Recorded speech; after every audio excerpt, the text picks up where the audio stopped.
The grand chambers of the Galactic Council stretched out like a massive cathedral made of metal and glass. The space station was so large that clouds formed inside it during the rainy season.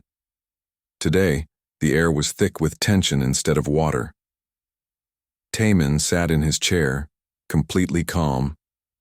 Around him, representatives from hundreds of alien species were making all kinds of noise. Some were screaming.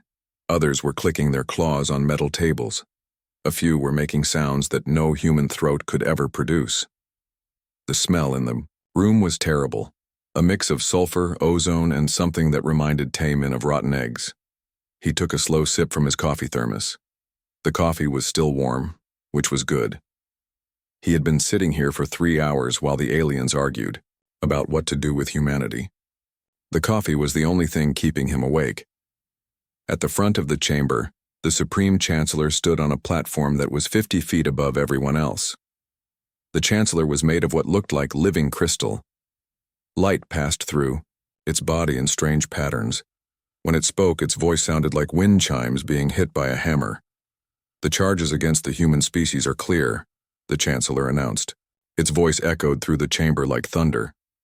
"Illegal expansion into restricted space sectors, violation of the non-interference doctrine with primitive species, refusal to submit to proper galactic authority. These crimes cannot be ignored." The alien representatives cheered. Some banged their fists on tables, others made clicking sounds with their mandibles.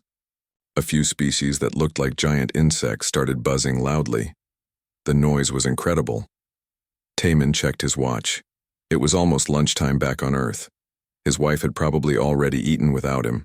She always did when he was away on these diplomatic trips. He made a mental note to bring her something nice from the gift shop if this space station had one. Therefore, the Chancellor continued, "The Galactic Council formally declares war on the human species. You have 72 standard hours to surrender all your worlds and submit to Council authority.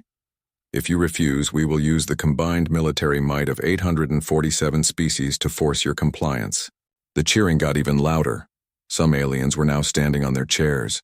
A few were doing what looked like victory dances. One species that looked like walking trees was shaking its branches and dropping leaves everywhere. Taemin finished his coffee and screwed the cap back on his thermos. He stood up slowly and raised his hand. The gesture was so simple and calm that it cut through all the noise like a knife. The chamber gradually became quiet. 847 species all turned to look at one human in a simple black suit. "Thank you for your time today," Taemin said. His voice was polite and professional, the way someone might speak to a customer service representative. "However, we respectfully decline your declaration of war." The silence that followed was so complete that Taemin could hear his own heartbeat. He could also hear the faint humming of the space station's air recycling system. Somewhere in the distance, a door closed with a soft click. The Chancellor's crystal body flickered with confused light patterns. "Decline? You cannot decline a declaration of war. That is not how wars work." "Actually," Taemin said, reaching into his briefcase, "according to our legal department, you can decline a war declaration if the declaring party lacks proper authority." He pulled out a data pad and held it up. "Earth's Attorney General has reviewed your claim to galactic authority. The review found several issues. A representative from the Vrex Dominion, who looked like a cross between a lizard and a tank, stood up. "Issues? What issues? The Council has ruled this galaxy for 10,000 years. Taemin consulted his datapad. "Well, for starters, Earth never actually signed any binding agreement that recognizes Council authority over human space or activities. Our treaties with you are all voluntary cooperation agreements. The language is very specific about this." He scrolled down on his datapad. "Also, your authority appears to be based on voluntary compliance rather than actual legal framework. Earth's legal experts compared your system to a very large homeowners association. Effective only if everyone agrees to participate." The buzzing and clicking sounds started again, but they were confused now instead of angry. Several aliens were talking to each other in rapid whispers. A few were pulling out their own datapads and checking things. "Furthermore," Taemin continued, "Earth formally dissolves its membership in the Galactic Council, effective immediately. This action is taken under Section 12 of our original cooperation agreement, which allows for withdrawal from council participation with proper notice. Reached into his briefcase again and pulled out a thick folder. This is our formal notice. It includes a complete legal analysis of why we believe council authority over sovereign human space is invalid. The document is 847 pages long. Each page has been notarized by Earth's Department of Interstellar Affairs, the MOIR. Chancellor's light patterns were flashing wildly now. You cannot simply leave the council. No species has ever left the council. Actually, Taman said, flipping through the folder. According to our research, 17 species have left the council in the past 2,000 years. The paperwork was apparently misfiled in your archives. We found copies in our own records, from trade negotiations. A small alien that looked like a floating jellyfish spoke up in a high, squeaky voice. This is ridiculous. You cannot defeat the combined might of 847 species. Taemin looked puzzled. Defeat you? Why would we want to defeat you? We're not declaring war on anyone. We're simply stating that we don't recognize your authority to declare war on us. He closed the folder and put it back in his briefcase. It's a legal matter, not a military one. The Vrex representative slammed his clawed hand on his table. Legal matter? You think law will protect you from our battle fleets? Law protects everyone, Taemin replied. But battle fleets are certainly impressive. Earth's military analysts have reviewed the specifications of council member fleets. Very advanced technology, impressive firepower. He paused and smiled politely. Of course, our own defenses are adequate for our needs. The Chancellor leaned forward on its platform. Adequate? Human, do you understand the scale of force we can bring against your small empire? We have millions of ships, billions of soldiers, weapons that can crack planets in half. Taemin nodded respectfully. Very impressive. However, our position remains unchanged. We decline your war declaration. Additionally, we formally request that all council military assets remain outside of human space during this legal dispute. He reached into his briefcase one more time and pulled out another document. This is a formal restraining order issued by Earth's Interstellar Court. It prohibits hostile military action against human civilians or property, while our legal challenge to council authority is being reviewed. The noise in the chamber was incredible now. Aliens were shouting in dozens of languages. Some were standing on their chairs and waving their arms, tentacles, or whatever they had instead of arms. The smell was getting worse as many species released stress chemicals. Through all the chaos, Taemin calmly packed his briefcase. He made sure his thermos was secure in its compartment. He checked that his data pad was turned off to save battery. He straightened his tie and smoothed down his jacket. Where do you think you are going? The Chancellor demanded. Back to Earth, Taemin replied. My job here is finished. I have delivered Earth's response to your declaration. I have filed the appropriate legal documents. I have followed all proper diplomatic protocols. He picked up his briefcase and started walking toward the exit. You cannot just leave, the Vrex representative shouted. Taemin stopped and turned around. Actually, I can. According to council regulations, diplomatic representatives are free to leave at any time. The regulation is posted right there on the wall. He pointed to a sign near the door that was written in dozens of alien languages. A spider-like alien, with too many eyes, spoke up. But what about negotiations? What about compromise? What about finding a peaceful solution? Earth is always open to peaceful negotiations, Taemin said.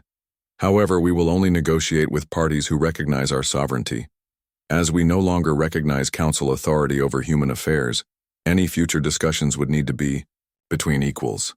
The Chancellor's crystal body was now flashing so rapidly that it looked like a disco ball. This is unacceptable. We will not be dismissed by one small species.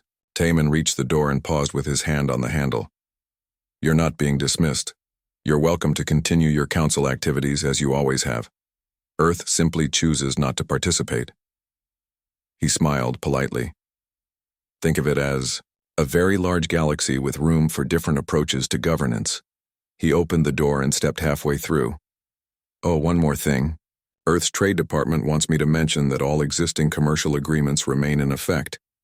We have no desire to disrupt profitable business relationships over a political disagreement." With that, he walked out and closed the door behind him. The last thing he heard before the door sealed was the sound of 847 species all trying to shout at once. In the corridor outside, Taemin checked his watch again. If he hurried, he could catch the next transport. Admiral Hyojin stood at the window of her office, watching cargo ships move between Earth and the orbital stations.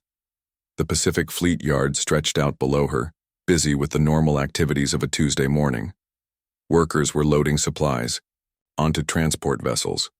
Engineers were running maintenance checks on military ships. Everything looked exactly the same as it had yesterday. Her assistant knocked on the door and entered with a datapad. "Admiral, we have received the Council's ultimatum." Hyojin turned away from the window and took the datapad. She read through the message twice, then looked up at her assistant. "Lieutenant Park, what does this say to you?" Lieutenant Park shifted nervously. "It appears to be a demand for Earth's complete surrender within 72 hours, ma'am." Hyojin scrolled through the message again. "And what do you think we should do about it?" "Well, ma'am, I suppose we should alert all commands and begin emergency mobilization procedures." Hyojin walked over to her desk and sat down. She opened her computer and accessed her email. "Lieutenant, please file this message under spam in my email system." "Ma'am?" "The folder labeled spam, right next to the folder where I keep those messages about extending my Starship warranty." She typed a few commands and closed the email program. "Is there anything else on today's schedule?" Lieutenant Park stared at her. "Admiral, shouldn't we do something about this war declaration?" Hyojin looked thoughtful. "What do you think we should do? Issue alerts? Call up reserves? Contact other fleet commands? Why would we do that?" Lieutenant Park opened his mouth, then closed it, then opened it again. "Because they declared war on us? Did they?" Hyojin leaned back in her chair. "According to our legal department, they don't have the authority to declare war on us. It's like the neighborhood book club declaring war on the city government. Impressive announcement, but not really binding." She stood up and walked back to the window. A new cargo ship was arriving from the asteroid belt, its holds probably full of rare minerals. "Besides, our job is to defend human space and protect human interests. The Council isn't threatening either of those things." "They're not?" "They're threatening to attack us if we don't surrender. But since we were never under their authority to begin with, there's nothing to surrender." She pointed out the window. "Are those ships attacking us?" "No, ma'am. Are Council forces in our space?" "No, ma'am." "Then there's no immediate threat to defend against." She returned to her desk and picked up another datapad. "However, I suppose we should follow standard operating procedures." Lieutenant Park looked relieved. "Yes, ma'am. What are our standard operating procedures for galactic war?" Hyojin scrolled through the datapad. "Let me check." She found the right section and read silently for a moment. "Here we go.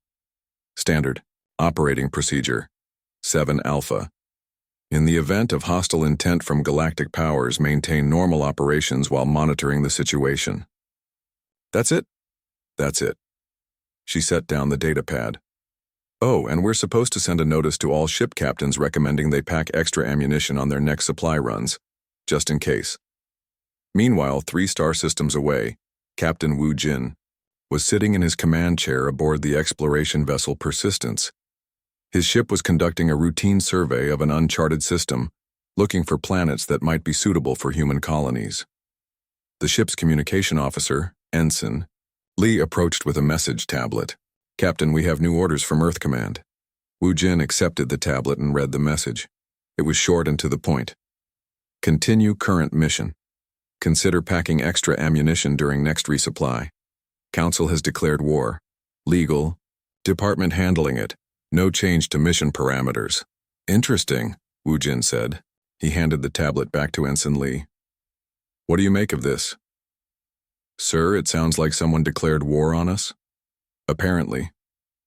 Wu Jin looked at the main screen, which showed a beautiful blue and green planet in the distance.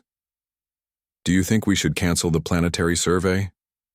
Ensign Lee looked confused. "I don't know, sir." Well, let's think about it logically. Our mission is to survey this system for potential human settlement. Has anything about that mission changed? The Council declared war on us? Yes, but are they here in this system? Ensign Lee checked his sensor readings. No, sir. No alien ships detected. Are they preventing us from completing our survey? No, sir. Then I don't see any reason to change our plans. Wu Jin turned to his science officer, a tall alien from the Kalari Republic who had been working with humans for several years. Suran, what do you think about this council situation? Suran looked up from her scientific instruments. Her species looked somewhat like humans, but with blue skin and larger eyes. Captain, I have worked with humans for 5 years now. In my experience, human conflicts are more about paperwork than actual fighting. Paperwork? Yes. Humans seem to resolve most disputes through legal documents and bureaucratic procedures, very different from my people who prefer direct combat. She returned to her instruments. I predict this war will involve many lawyers and very few weapons. On Earth, Dr. Subin was working in her laboratory at the Xenobiology Institute. She was studying samples of alien genetic material, trying to understand how different species evolved. Her work was important for medical research and for understanding how humans might interact with alien environments. Her research assistant entered the lab with a worried expression. Dr. Subin, have you heard about the war? Dr. Subin looked up from her microscope. What war? The Galactic Council declared war on humanity. It's all over the news. Oh, that. Dr. Subin returned to her microscope. Could you hand me that slide with the Vrex blood sample? Her assistant stared at her. Dr. Subin, doesn't this concern you? Should it? She adjusted the microscope settings and made some notes. The council species are fascinating from a biological perspective. Did you know that most of them have stress response systems that are completely different from ours? Different how? Well, for example, when humans feel threatened, our bodies prepare for either fighting or running away. Increased heart rate, heightened alertness, improved reaction time. She pointed to her computer screen, which showed detailed charts of alien physiology. But look at the Vrex data. When they feel threatened, their metabolism actually slows down. They become more cautious and defensive, but less capable of quick action. Her assistant looked at the data. What does that mean? It means they think very carefully before acting, but once they commit to a course of action, they have trouble changing direction quickly. Dr. Subin smiled. Very useful information for diplomatic relations. Are you saying you're not worried about the war? I'm saying that understanding alien biology helps us understand alien behavior, and understanding behavior helps us predict responses to various situations. She saved her data and closed the file. I'll publish my weekly research report as scheduled. The Defense Department always reads my papers anyway. At the same time, on the other side of Earth, the stock market was having an interesting day. Trading was up in several sectors, particularly recreational weapons and interstellar travel insurance. News reports were calling it the war bump effect. Financial analyst Jay Ho was being interviewed on the evening news. The reporter asked him about the unusual market activity. Well, Jay Ho explained, anytime there's talk of military action, certain sectors see increased interest. Defense contractors, weapons manufacturers, private security firms, it's a normal market response. But aren't people worried about a galactic war? Jay Ho shrugged. The market seems to think it will be brief. Most traders are betting that this will be resolved diplomatically within a few weeks. If people were really worried about human civilization being destroyed, we'd see massive selling across all sectors. And we're not seeing that? Not at all. In fact, some interstellar shipping companies are up 15% today. Apparently, investors think this situation might actually be good for business. Back in space, the Council's spy networks were working overtime trying to understand the human response. Intelligence agents from dozens of species were monitoring Earth's communications, watching human activities and trying to figure out what humanity was planning. The reports they sent back to the Council were confusing. Humans appeared to be completely ignoring the war declaration. Children were still going to school. Adults were still going to work. The only change anyone could detect was a slight increase in military recruitment, but even that seemed normal. Commander Veltar of Council Intelligence was reviewing these reports in his office. His species looked like a cross between a squid and a computer, with tentacles that could interface directly with electronic systems. He was considered one of the best intelligence analysts in the galaxy. "This makes no sense," he said to his assistant, who was from a different species that looked like a walking crystal formation. "Every species responds to a war declaration with mobilization, panic, or immediate surrender. Humans are doing none of these things." "Perhaps they don't understand the seriousness of the situation," his assistant suggested. "Our declaration was translated into perfect human language. They understand." Veltar's tentacles danced across his computer interface. "Look at this data. Human cargo ships are maintaining their normal schedules, their exploration vessel. The first Council battle group dropped out of hyperspace exactly 3 weeks after the war declaration. 50 massive warships appeared in the space around New Busan, humanity's outer colony world. The ships were impressive. Some were over 2 kilometers long, bristling with weapons and covered in armor plating that gleamed in the light of the system's star. On the bridge of the flagship, Fleet Commander Zakmol was feeling confident. His species, the Vrex Dominion, had conquered 17 worlds in the past century. They were considered the Council's finest military force. This mission would be simple: demonstrate overwhelming power, accept the human surrender, and move on to the next target. "Sir," his tactical officer reported, "we have arrived at the human colony designated New Busan. Population approximately 2 million. No military vessels detected in the system." "Excellent." Commander Zakmol examined the planet on his main screen. It looked peaceful, with large cities connected by transportation networks and orbital stations for cargo handling. "Open a communication channel to the planetary government." "Channel open, sir. This is Fleet Commander Zakmol of the Vrex Dominion, acting under authority of the Galactic Council. You will surrender your world immediately and submit to Council. Occupation." There was a pause. Then a calm human voice replied, "Hello, Commander. This is Jong-Su, Colonial Administrator for New Busan. Thank you for visiting our system. However, I need to inform you that your fleet is currently in violation of several municipal regulations." Commander Zakmol's jaw dropped. Around the bridge, his officers stared at each other in confusion. "Municipal regulations?" "Yes, sir. Specifically unauthorized orbital positioning within the colony's shipping lanes, failure to file proper visitor documentation with the Port Authority, and exceeding the posted speed limit for the inner system." The commander looked at his tactical officer, who shrugged. What are you talking about, human?" "Well, sir, your ships are blocking 3 major cargo routes. This is causing delays for our scheduled freight deliveries. Also, our records show that you didn't request permission to bring military vessels into colonial space." "We're conquering your planet. We don't need permission." "I understand your position, sir. However, local regulations still apply to all vessels in our system, regardless of their stated purpose." There was the sound of papers rustling. "I'm going to need to issue citations for these violations." Commander Zakmol was now completely baffled. "Citations? Traffic violations, sir. The fines are quite reasonable. For a fleet your size, total costs would be approximately 47,000 credits. You can pay online or visit our Port Authority office during normal business hours."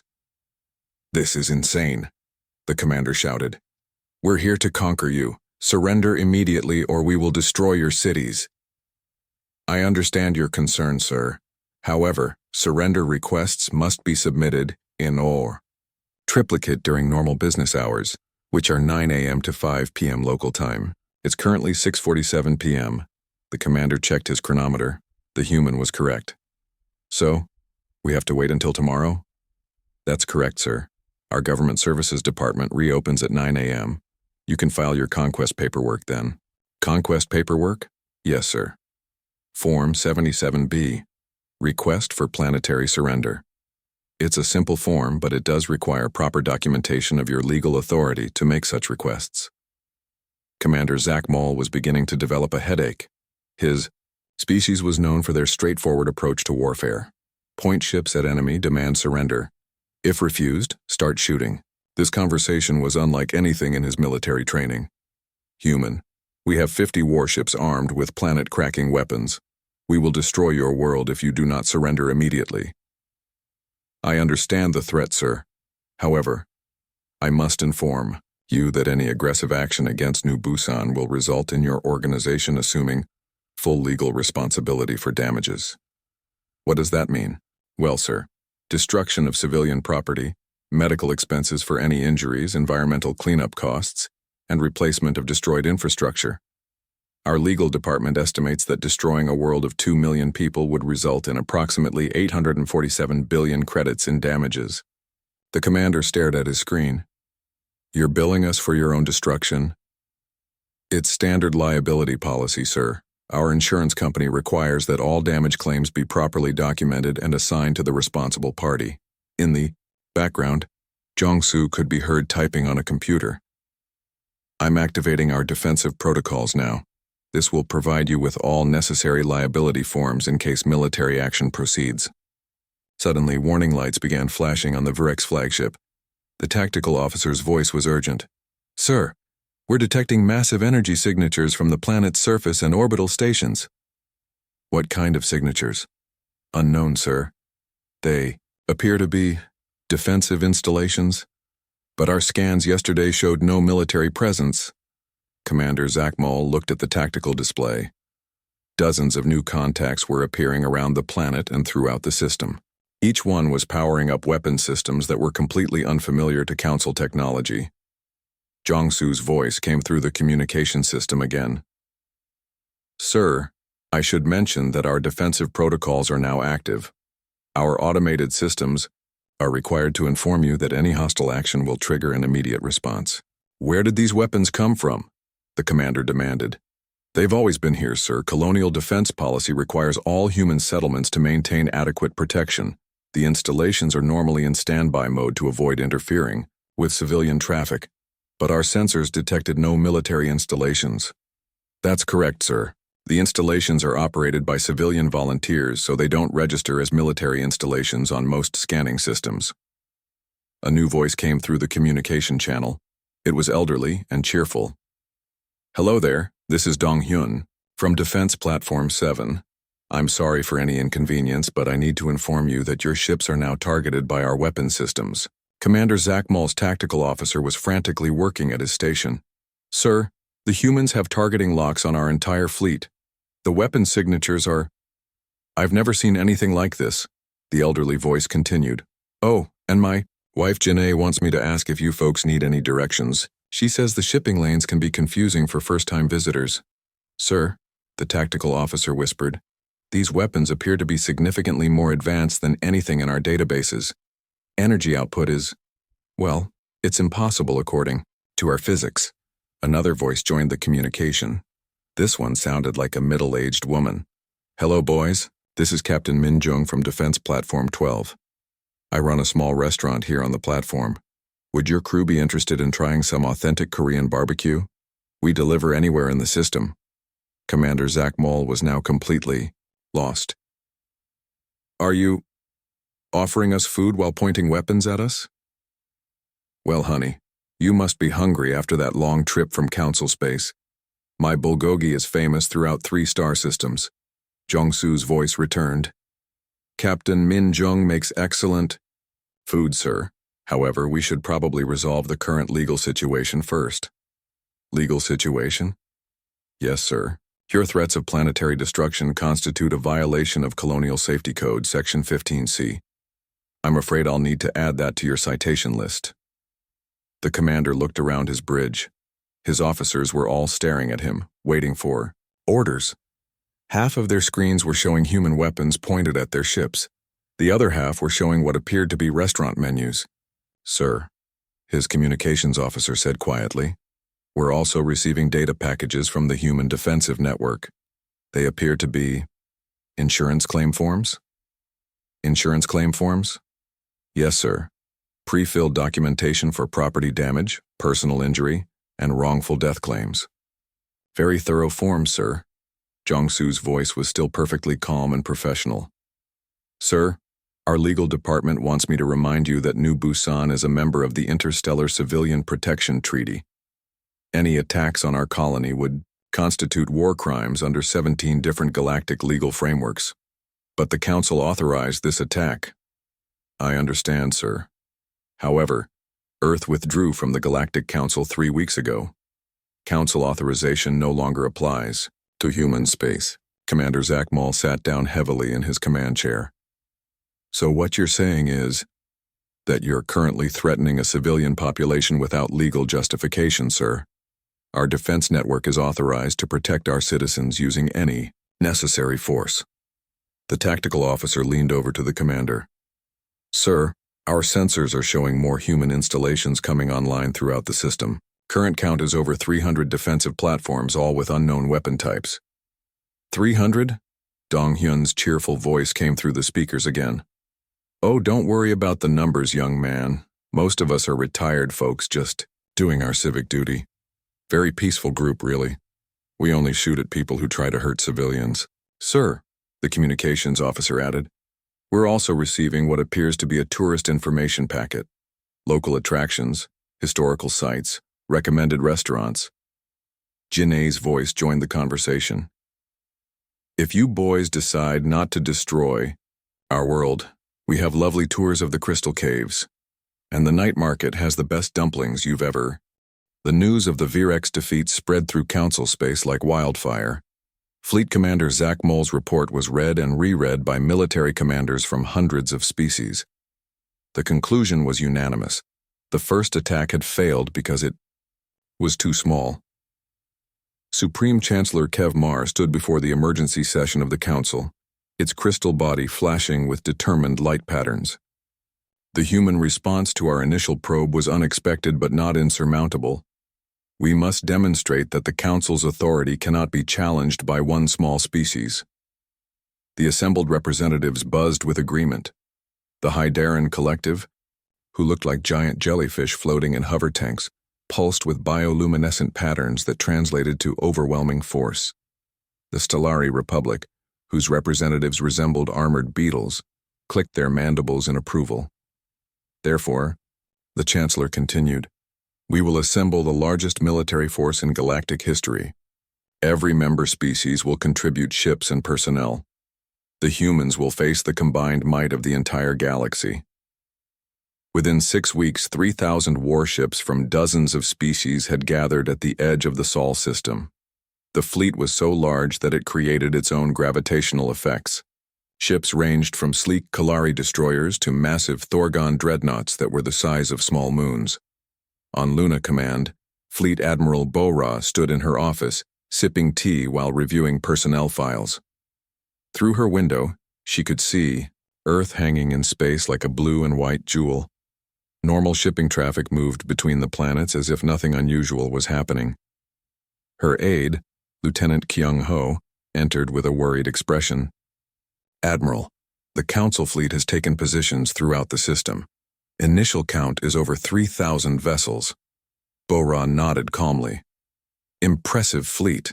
Very organized formation. The Council's military coordination has certainly improved over the years. Ma'am, shouldn't we evacuate the civilian populations? Bo-Ra looked puzzled. Evacuate? Why would we evacuate our own solar system? Because there are 3,000 enemy ships surrounding us. Enemy ships? Bo-Ra set down her teacup. Lieutenant, are those ships attacking our citizens? Well, no ma'am, not yet. Are they interfering with civilian traffic? No ma'am, they're staying in designated military zones. Then they're not enemy ships. They're visitors with a diplomatic disagreement. Bo-Ra returned to her files. Has anyone from the Council fleet requested a meeting? Before Lieutenant Kyung-ho could answer, the communication system activated. A deep, rumbling voice filled the office.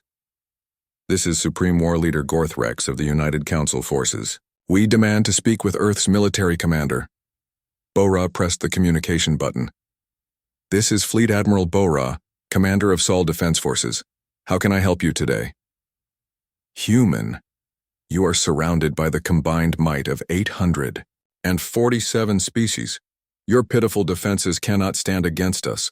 Surrender immediately and your deaths will be quick. I see. Bora made some notes on her datapad.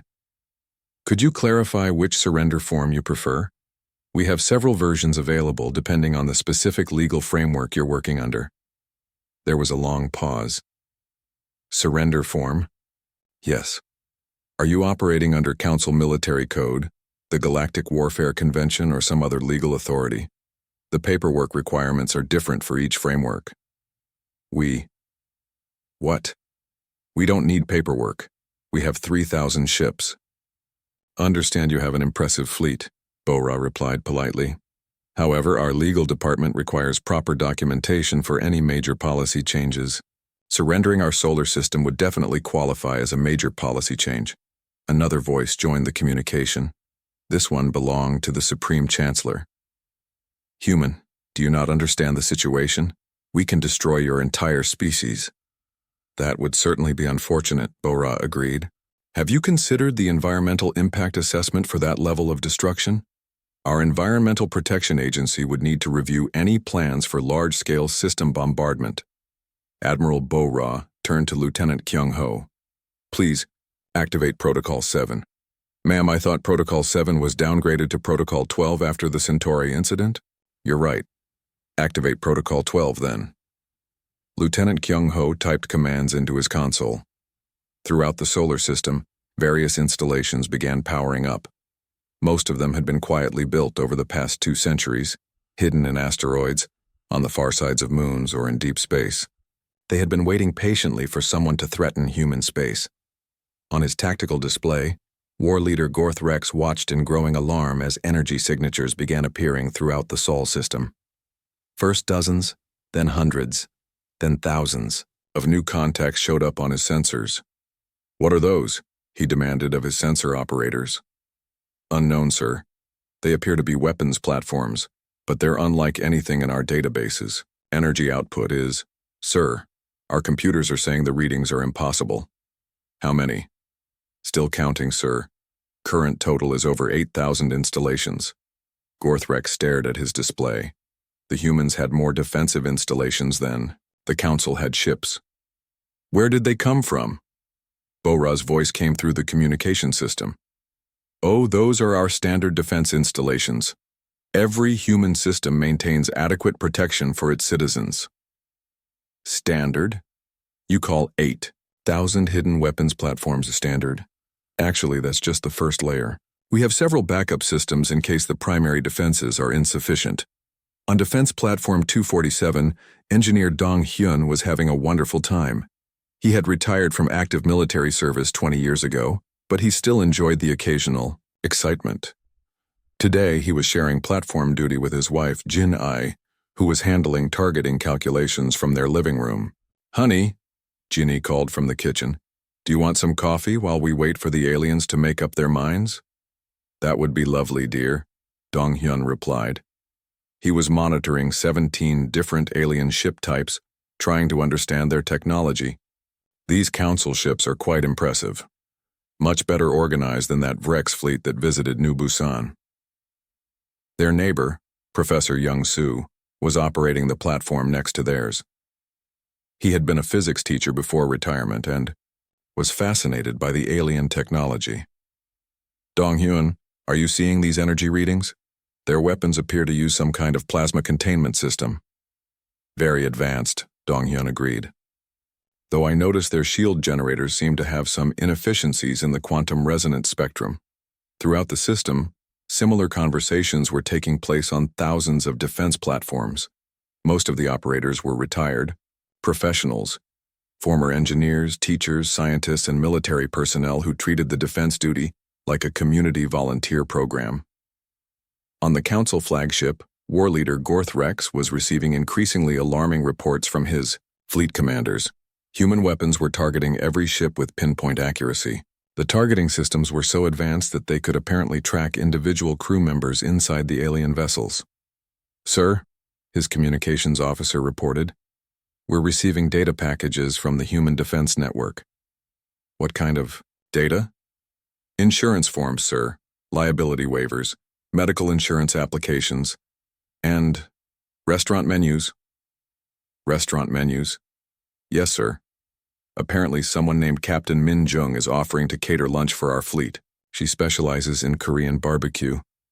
Supreme Chancellor Kevmar's voice cut through the confusion. "Humans, do you think this is a joke? We have the power to crack planets." Bora's reply was calm and professional. "We understand your capabilities, Chancellor. However, cracking planets tends to be quite messy. Are you sure you've filed the proper environmental impact statements?"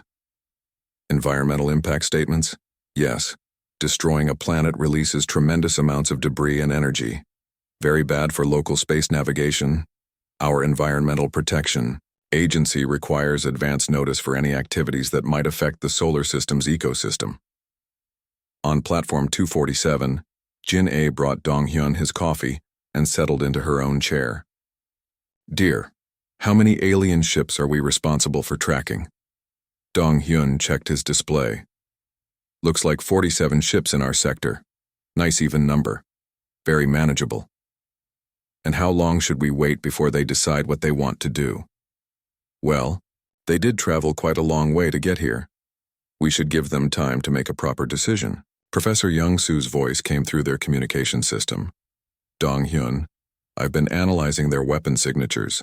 These aliens seem to use brute force approaches rather than elegant engineering solutions." "What do you mean?" "Their weapons are very powerful but not very efficient, like using a sledgehammer to crack a nut. Human technology tends to be more precise." Back on the Council flagship, War Leader Gorth Rex was reading reports from his technical teams. The human weapons were indeed precise, frighteningly precise. His ships were being tracked by targeting systems that could apparently predict where they would move before they moved. "Sir," his tactical officer said quietly, "our analysis suggests that if the humans open fire, we would lose approximately 90% of our fleet within the first 30 seconds. 90%? Yes, sir. Their weapons appear to be designed to disable rather than destroy, but the effect would be the same. Our ships would be helpless." Gorthrex sat down heavily. In his 3 weeks after the Great Withdrawal, the Galactic Council chambers were quieter than they had been in centuries. Representatives sat in their seats, but few were making noise. The usual clicking, buzzing, and chattering had been replaced by uncomfortable silence. Supreme Chancellor Kevmar stood on its platform, crystal body flickering with dim, uncertain light patterns. In front of it sat a stack of reports from the failed military operation. 3,000 ships had retreated from human space without firing a single shot. The reports all said the same thing. The humans had been polite, helpful, and absolutely terrifying. "The situation," the Chancellor announced, "is unprecedented." Representative Veltar from the Hyderan Collective pulsed with nervous bioluminescence. "Supreme Chancellor, our military analysts have reviewed the human defensive capabilities. Their conclusion is disturbing." "Explain." "The humans appear to have defensive technology that is centuries ahead of anything possessed by Council species. More importantly, they seem to have unlimited production capabilities." A spider-like representative from the Arachnid Confederation spoke up. "How is that possible? Our intelligence showed that humans are a young species with limited industrial capacity." "That intelligence was incorrect," Veltar replied. "Human industrial capacity appears to be distributed throughout their space in ways our sensors cannot detect. They can apparently build massive defensive installations without anyone noticing." Chancellor Kevmar's light patterns shifted to deep blue, indicating confusion. "Are you saying they have been hiding their true capabilities?" "Not hiding," Veltar corrected. "Simply not displaying them unless threatened. The humans appear to operate on the principle of having adequate defense for any situation, without making that defense obvious to potential enemies." The chamber doors opened, and Representative Ji-hoon entered. He was carrying the same type of simple briefcase that Tae-min had used weeks earlier. He walked calmly to the human delegation table and sat down. The silence in the chamber became absolute. Every alien representative was staring at the single human who had dared to return to council space. "Good morning, everyone," Ji-hoon said, politely. "Thank you for arranging this meeting on such short notice." Chancellor Kevmar's crystal body flashed with angry red light. "Human, you have humiliated the entire Galactic Council. You have rejected our authority and defeated our military forces. What could you possibly have to say to us?" Ji-hoon opened his briefcase and pulled out a folder. "Actually, I'm here to deliver Earth's formal response to your declaration of war. We already know your response. You rejected our authority and drove off our fleets." "That was our informal response," Ji-hoon explained. "This is our formal response." He stood up and walked to the Chancellor's platform, placing the folder on a small table. "Earth's Department of Interstellar Affairs has prepared a comprehensive legal analysis of recent events." The Chancellor picked up the folder with one of its crystalline appendages. "What is this?" "Earth's counter-declaration," Ji-hoon replied. "We are formally declaring war on the concept of the Galactic Council's authority over sovereign species." The silence that followed was so complete that individual heartbeats could be heard from species that had hearts. Finally, the Chancellor found its voice. "You are declaring war on a concept?" "That's correct. Not on any specific species, not on any worlds or territories, just on the idea that anyone has the right to tell sovereign species what they can or cannot do." Ji-hoon returned to his seat and pulled out another document. "Our legal department has spent considerable time reviewing the historical basis for council authority. The results are quite interesting." A representative from the Molten Rock Collective, who looked like a walking volcano, spoke up. "Interesting how?" "Well, it appears that council authority has always been based on voluntary compliance rather than actual legal framework. Species join the council and agree to follow its rules, but there's no binding mechanism that requires membership or compliance." Representative Veltar pulsed with uncertain colors. That's how most interstellar governments work. Voluntary cooperation between sovereign entities. "Exactly," Ji-hoon agreed. "Which means that any species can withdraw from council participation at any time, for any reason. Earth has simply chosen to exercise that right." A beetle-like representative from the Stellari Republic clicked its mandibles nervously. "But if species can simply leave whenever they disagree with council decisions, how can the council maintain order?" Ji-hoon smiled. "That's an excellent question. According to our analysis, the council maintains order through mutual benefit and voluntary cooperation. Species participate because they find it useful, not because they're required to." He pulled out another document. "In fact, our research shows that 17 other species have withdrawn from active council participation over the past 2,000 years. The paperwork was apparently misfiled in your archives." Chancellor Kevmar examined the document. "This is impossible. No species has ever successfully challenged council authority. Actually, they didn't challenge your authority. They simply stopped recognizing it." Ji-hoon leaned back in his chair. "There's a difference between challenging authority and refusing to acknowledge it." The council chambers erupted in confused discussion. Representatives were talking to each other in dozens of languages, creating a cacophony of clicks, buzzes, whistles, and sounds that no human throat could produce. Through the noise, Ji-hoon continued speaking in his calm, professional voice. "Earth's position is quite simple. We respect the Council's right to govern willing participants. We support voluntary cooperation between species for mutual benefit.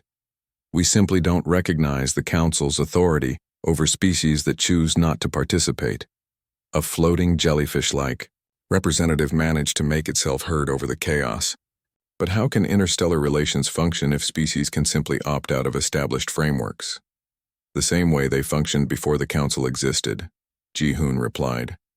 "Through direct negotiation, trade agreements, mutual defense pacts, and voluntary cooperation between sovereign entities." He opened his briefcase again and pulled out a thick stack of documents. "Which brings me to Earth's second announcement. We would like to propose new bilateral trade and cooperation agreements with any interested species." Chancellor Kevmar's light patterns were flashing so rapidly they looked like a strobe light. You're proposing to negotiate separate agreements with individual council species? With any species that's interested, yes. Council members or non-council members. Earth believes in open trade and voluntary cooperation. The molten rock representative rumbled with volcanic sounds. What kind of agreements? Trade agreements, cultural exchange programs, scientific cooperation, mutual defense pacts, tourism arrangements. Ji-hoon gestured to his stack of documents. Earth is open to discussing any form of mutually beneficial relationship. A crystalline representative from the Silicon Collective chimed with musical tones. Would these agreements require withdrawal from the Council? Not at all. Species can maintain their Council membership while also having bilateral relationships with Earth. We're not asking anyone to choose sides. Representative Veltar pulsed with thoughtful colors. So you're offering the benefits of interstellar cooperation without the obligations of Council membership? We're offering partnerships between equals, Ji-hoon corrected. No hierarchies, no supreme authorities, no obligations beyond what both parties agree to. The discussion in the chamber was getting louder and more animated. Many representatives were clearly interested in the human proposal. Others seemed confused or concerned. Chancellor Kevmar raised its crystalline arms for silence. This is unacceptable. The Council cannot function if members begin making separate agreements with non-Council entities. Ji-hoon looked puzzled. Why not? The Council is supposed to facilitate cooperation between species, not prevent it. Because... The Chancellor's light patterns flickered uncertainly. Because that's not how things are done. According to whose authority? Ji-hoon asked gently. The question hung in the air like a challenge. The Chancellor had no answer. For 10,000 years, the Council had operated on the assumption that its authority was unquestionable. No one had ever asked where that authority came from. The spider-like arachnid representative spoke up quietly. Our legal analysts would like to review our original Council membership agreement. As would ours, added the molten rock representative. And ours, chimed the Silicon Collective. Within minutes, dozens of species were requesting copies of their original Council agreements. The chamber filled with the sound of representatives consulting their legal advisors. Ji-hoon waited patiently, while the chaos continued around him. After an hour, he stood up and cleared his throat. The chamber gradually became quiet. I have one more document to share, he announced. He pulled out a single sheet of paper and held it up. This is Earth's Declaration of Interstellar Independence. It formally establishes humanity's position in galactic affairs. He began reading from the document. We hold these truths to be self-evident, that all sapient species are created equal, that they are endowed with certain unalienable rights, that among these are life, liberty, and the pursuit of happiness in their own space. The chamber was completely